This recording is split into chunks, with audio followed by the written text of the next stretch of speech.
Bibliophiles of the internet, I'm Adri, and today I'm here to bring you my September wrap-up. As you may know, Latina Heritage Month starts on September 15th and goes until October 15th, so I usually dedicate the entirety of both months to focusing on as many books by Latinx authors as I can, and this year is no different. Before we get into it, I did want to say that I'll be joining my friend Erica from The Broken Spine to once again talk about Cemetery Boys on October 10th, and then 2 days after that, I'll be joining Amparo for her live book launch, so all of the details and links for those events will be included down below in case you'd like to join us. As of filming this, I'm not sure if either one of them has formally announced those things, but I just did. With that said, let's get into it and start with the first review book I read for September, and that was The Clash of Steel by C.B. Lee. I read an e-arc of this book that was kindly sent to me by Macmillan, and it came out on September 7th. It's C.B. Lee's newest SFF story that's a remix of Treasure Island, but it's very queer and very Asian and set in 1826. Our main character, Jiang, has lived a very sheltered life, and her only aspiration has been to take over running her mom's tea houses and make her proud. But she's also grown up hearing all these stories about these legendary pirates known as the Dragon Fleet. When the mysterious pendant her father left her turns out to contain an incredibly rare map leading to the Dragon Fleet's greatest treasure trove, everything Jiang knows is thrown into question, and she realizes that when it comes to making her own way in the world, this could be her one and only chance. Content warnings for some underage drinking and intoxication, brief references to past sexual harassment, and descriptions of death, blood, injury, and violence. I really enjoyed this one. It's such a fun reclamation of the classic adventure story, and it does such a great job of showing that pirates have existed across cultures and across the world for as long as there have been pirates. I also want to say that I don't really have any connection to the original story by Robert Louis Stevenson. My only reference is Treasure Planet, which I defiantly consider to be the original text, so you definitely don't need to know the source material to read and enjoy this. The story has such an infectious sense of discovery, joy, and adventure, and it's really satisfying to see how Jiang grows from this timid, uncertain person into a swashbuckling adventurer who knows exactly how much she's worth and exactly how much power she has. There's definitely a sort of hunger that underscores her character from start to finish. At first, she's hungry to prove herself to her mom, and then when she realizes that she'll never be able to do that within the confines and rules of proper society, especially as someone who's queer, the form that hunger takes then begins to shift. She realizes just how much she's been confined and limited in more than one way, and that she has this desire to see the world, to create her own stories, and to make something for herself on her own terms. Another thing I really appreciate about this story is that C.B. Lee is really good at creating dynamic relationships between characters. There is depth and complexity to every relationship in this story, whether it's familial, romantic, found family, platonic, or between friends. There's drama, there's adventure, there's tension, there's loss, there's romance, and there's an epic treasure hunt to cap it all off. The story moves pretty quickly and no moment is wasted. It really utilizes every inch of narrative space. The one thing I will say is that I wish there was some more mystery and obstacles when it came to deciphering the treasure map and then actually navigating the island itself, because it's supposed to be like this legendary plunder that's extremely well hidden, and it just felt like more could have been done in that respect. But this was still an incredible and worthwhile story, and I enjoyed it so much. I gave it a solid 4 stars. After that, courtesy of Libro FM and Atria Books, I listened to The Inheritance of Orquídea Divina by Zoraida Cordova, read by Frankie Corzo. This also came out on September 7th. It's a modern intergenerational magical realism story about the Montoya family, whose presiding matriarch, Orquídea, has always defied explanation and possessed this very powerful and mysterious magic. One day, she sends all of her descendants an invitation to her own funeral, claiming that it's her time to die, and that they must return to their familial home if they want to collect their inheritance. Upon everyone's arrival, Orquídea doesn't pass away, but instead transforms, leaving the rest of her bloodline not only with unique new magical abilities, but also with the remnants of a dark and terrible curse. Content warnings for references to racism and xenophobia, mentions of anxiety attacks, death, estranged parents, brief references to past child abuse, infidelity, descriptions of disease, and some graphic sexual content. Zoraida Cordova is one of those authors who I feel like gets better and better with every book of hers that I read, and this is undoubtedly one of her best. This intergenerational story is ambitious, magical, whimsical, thoughtful, and it just hits all the right notes. I said in a recent video of mine that it feels like this book could be our generation's The House of the Spirits, and and I stand by that because it embraces all of the traditional hallmarks of Latina magical realism, but it also creates something new and relevant by filtering the story through the lens of modern-day millennial characters. And in some ways you would think that magical realism in a 21st century setting is an oxymoron, but because the world we live in is so strange, unknowable, malleable, and mysterious, it actually really works. The prose in this story is so unbelievably beautiful. It is transportative and makes you feel like you're completely inhabiting a different time and place. One of the really special things about magical realism is that it positions magic itself as expected and commonplace, and this story is no different in that respect. The magic in this story is so deeply tied to culture, family, and history that it just makes sense. It feels deeply personal and like a natural extension of the inexplicable ways the world works, and therefore it feels very satisfying to read. And above everything else, it's such a powerful exploration of family curses, not only the importance of recognizing and naming family curses for what they are, but also the importance of coming together to break those curses. I love how the story plays with the idea of inheritance, because we don't just inherit the good things that we want, we inherit trauma, we inherit family history, we inherit burdens, we inherit pain and loss. The story really understands that there is power and there is joy to be found in family, and how we can gain strength and grow from our connection to family, but also how there's an equal chance that we can be destroyed by it. This is a story that shows how there is literal power in knowing where you come from, remembering where you come from, embracing where you come from, and also understanding how that power can be a strength as easily as it can be a weakness. I think it's also a great reflection on just how much you'd be willing to sacrifice in order to be free, and also how the impact of one person's choices can still be felt throughout generations. Ultimately, this story is a quest where the modern-day characters are trying to excavate their grandmother's secrets to uncover the things that no one ever told them firsthand, so that they can create their own relationship with their history, and with that understanding, hopefully break their curse. It's a stunning story where the historical and present-day counterparts shine equally, and it really imparts a strong message about the power of family and the importance of protecting your magic. There was nothing about this story I did not love. I gave it 5 stars. After that, I had done a spontaneous marathon of The Haunting of Hill House, which was fantastic, so I was in the mood for something creepy and spooky, which is why I picked up Nothing But Blackened Teeth by Cassandra Khaw. This arc was kindly sent to me by Tor Nightfire, and this one comes out on October 19th. Cassandra Khaw is a queer and trans writer of horror fiction, and this story is like a Japanese folklore-inspired twist on a haunted house. It's about this group of thrill-seeking friends who are attending this radical destination wedding taking place in Japan in this abandoned Heian-era mansion that is said to be haunted. They plan on staying overnight, and they're fully hoping to encounter some kind of spirit. But while they're drinking and celebrating in the dark, little do they know that the mansion itself is built on the bones of sacrificed girls, and that a ravenous ghost bride is going to terrorize them during the night. Content warnings for intoxication, references to suicide, death, blood, some gore, graphic descriptions of injury, and violence. This story is short, but it's gripping and powerful in the most twisted ways. I am not ashamed to say that I lost sleep over this story because the descriptions of this haunting were so vivid and so distinct that I could not banish them from my mind even after closing the book. I think what's so fascinating about ghost stories and scary stories is that they forcibly expose the character's humanity through these extreme and often deadly situations. Because when they have everything to lose, who the characters truly are rises to the surface. There is so much tension and animosity in this friend group. I don't even want to call them friends because they have such a tumultuous collective past and they really don't even want to be in the same place. But that complicates things even more because then when they're truly backed into a corner, there's nowhere else for them to place their trust except in these people they hate. So the ugliness and the messiness of their relationships becomes exposed through this traumatic and terrifying experience, and it not only further aggravates the haunting itself, but that animosity is also forced to resolve itself in extremely disturbing ways. It's also a really interesting subversion of who dies and who gets to live in this kind of story and this kind of situation, but I don't want to say much more than that. I also appreciate that this story has an untidy ending that feels borderline dissatisfying because that feels realistic. realistic. When there's trauma and death and pain, especially to this degree, what kind of satisfaction can come from that? And the dissonance of the ending is also what keeps you thinking about it. All in all, this is an absolute roller coaster ride that is unapologetically terrifying and disturbing. It's ultimately about messy characters making messy choices. Personally, I didn't get much more out of it besides that, but I would absolutely read more of this author's work. I gave this 3.5 stars. Then I picked up my arc of Dreaming of You, a novel in verse by Melissa Lozada Oliva. This comes out on October 26th. You may recall Melissa Lozada Oliva as the author of Peluda, which I have talked about on this channel before. She is a poet first and foremost, and I believe this is her first novel-length book.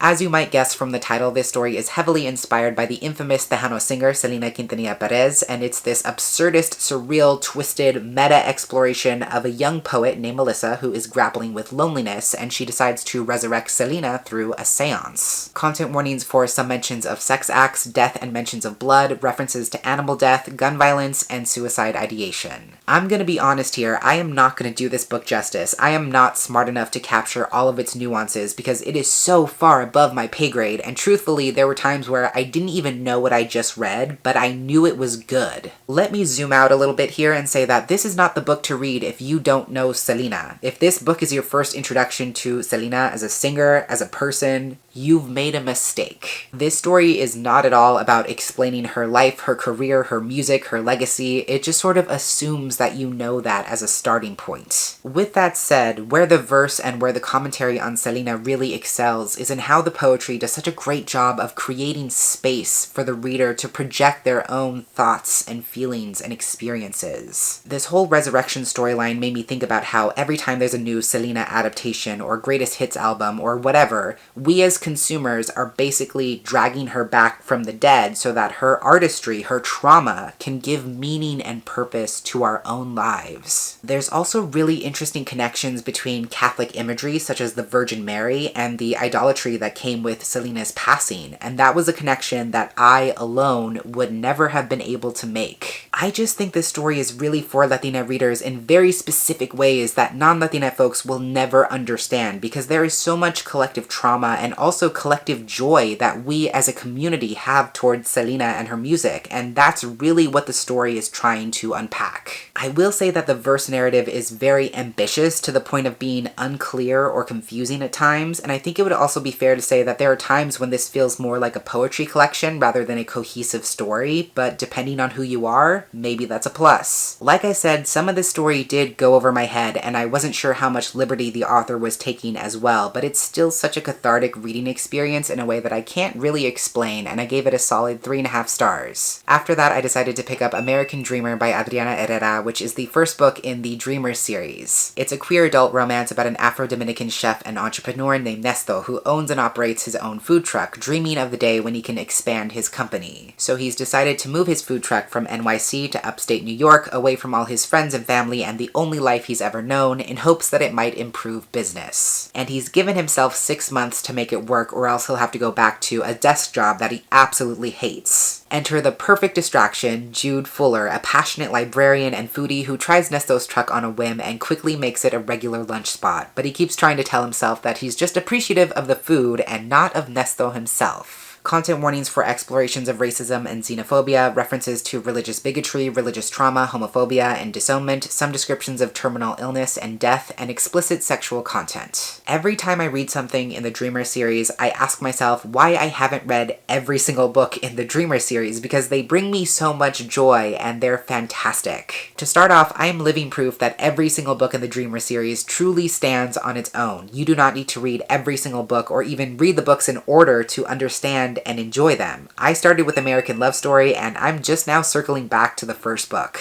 What I love most about this series is that it's so community-oriented. All of the characters are so passionate about giving back to their communities and becoming the person they needed to see growing up. And that really brings something deeply personal to each and every installment. And there's such a feeling of togetherness and community, which is so warm and endearing because Nesto is truly surrounded by family and found family who want to see him him succeed and who will do everything in their power to help him achieve his dreams. They're not just background characters, they are vividly and persistently present. Even if I didn't already know that each of these side characters had his own story, I would still be able to feel the depth and complexity of this supporting cast just through this one book.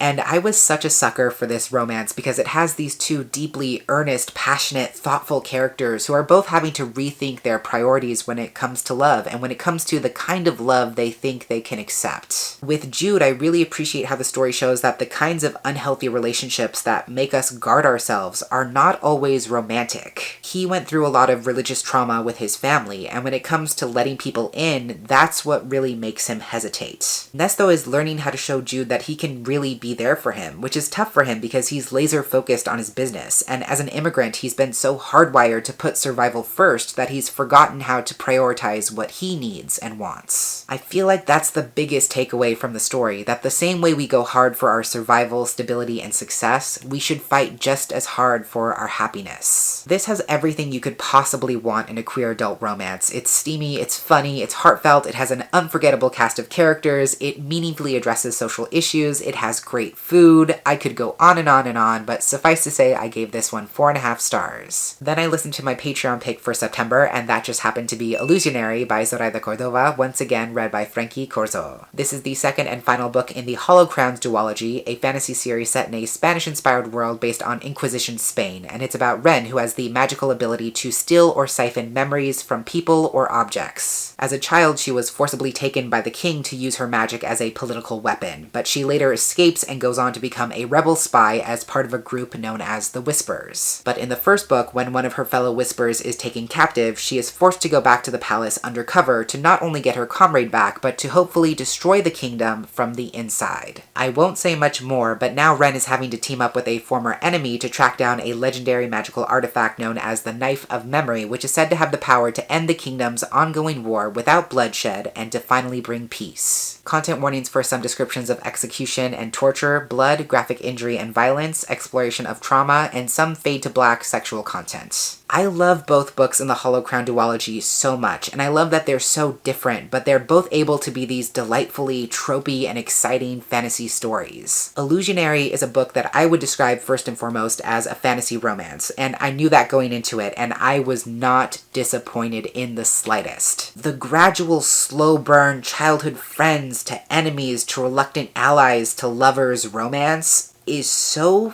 freaking delicious. This story has tropes I could not even have described to you before reading them, but that now I will never forget. Every single turn in this book made me go, oh, is that what we're doing? Because yes. But on top of the romance, which is equal parts fun and frustrating and delightful, it's also a really satisfying conclusion to the series because it's deeply emotional, and Ren goes on such a profound journey of growth and self-discovery that really drives home everything at stake. From a very young age, Ren has been conditioned to believe that her magic is beyond her control. It's something that will hurt other people and can only ever be valuable as a weapon. But that's a very limiting and harmful understanding of her magic. She is having to unlearn so much of that throughout this story and realize that not knowing that she could have had a healthier relationship with her magic is not her fault. So I think it's really powerful to see her learning that yes, her power can potentially hurt other people or even herself, but it can also be used to help other people if she really learns how to use it. And the concept of memory obviously is a running theme throughout this duology, especially in how Ren herself contains this duality of both remembering and forgetting, and the story sort of questions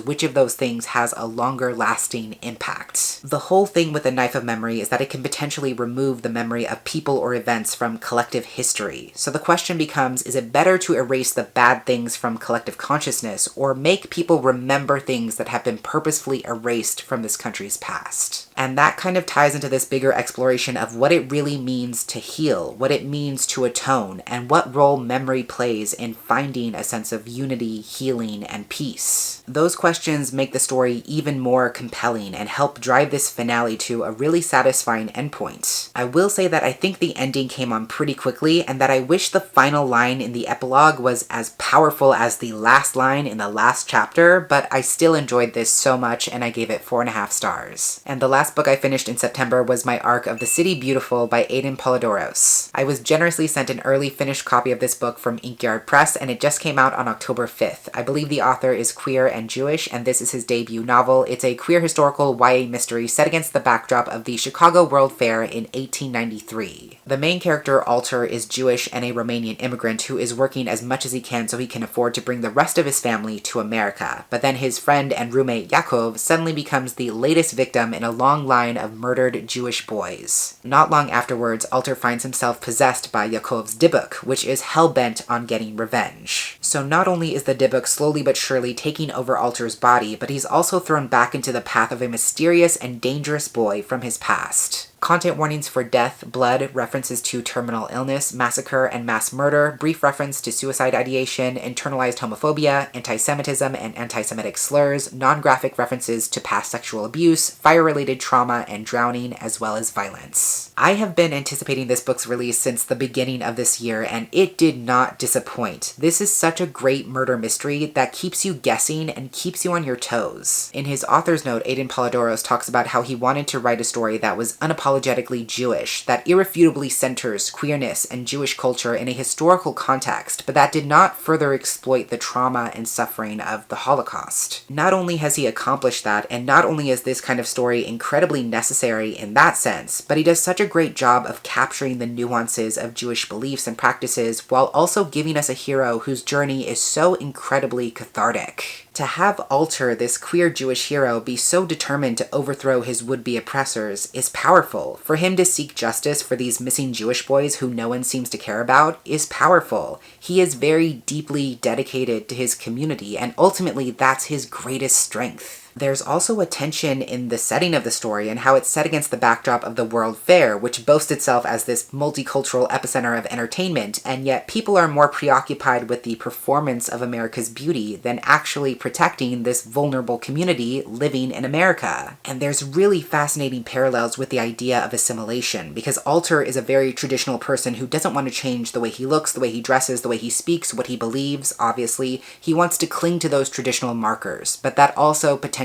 makes him an easier target. With the Dybbuk, as it's taking more and more control over Alter's body and consciousness, that's also a kind of forceful assimilation where the things that make Alter himself are potentially under threat. So there's a really interesting connection between those two ideas. And I just really love the emotional journey that Alter undergoes, because he's realizing that the people terrorizing him and his community want his fear, they want his shame, they want him to feel alone and helpless, and his only hope is trusting himself and not giving in to those constraints. The Dybbuk sort of represents that fear, pain, trauma, shame, and helplessness, and it's only by internally wrestling with those things and with the Dybbuk itself that Alter can even hope to bring about that much-needed justice. I just think it's a really great mystery. The historical elements are evocative, there's equal parts action and underlying emotion, there's nuance in the way the story understands that Judaism is multicultural and diverse, the pacing is great, there's twists and false endings, and the final paragraph or sentence of every chapter is just fantastic. My one note is that I expected there to be some kind of consequence after the climax, and again, consequence doesn't always mean punishment. There's emotional consequences, social consequences, etc., but that never really came, and I think the story kind of needed that. But that is definitely not a deal breaker in any sense. This book was still incredibly worthwhile and such a fantastic read. I gave it 4.5 stars. So those are all the books I read in September. There was so much happening across the board, but I still really enjoyed everything that I read. If you've read any of these books yourself, or if you plan to, let me know what you think down below in the comments. But that's everything I had for this wrap up today. Thank you so much for watching, and until next time, educate yourself, be kind to yourself, take care of yourself, and I will catch you on the flip side of the page.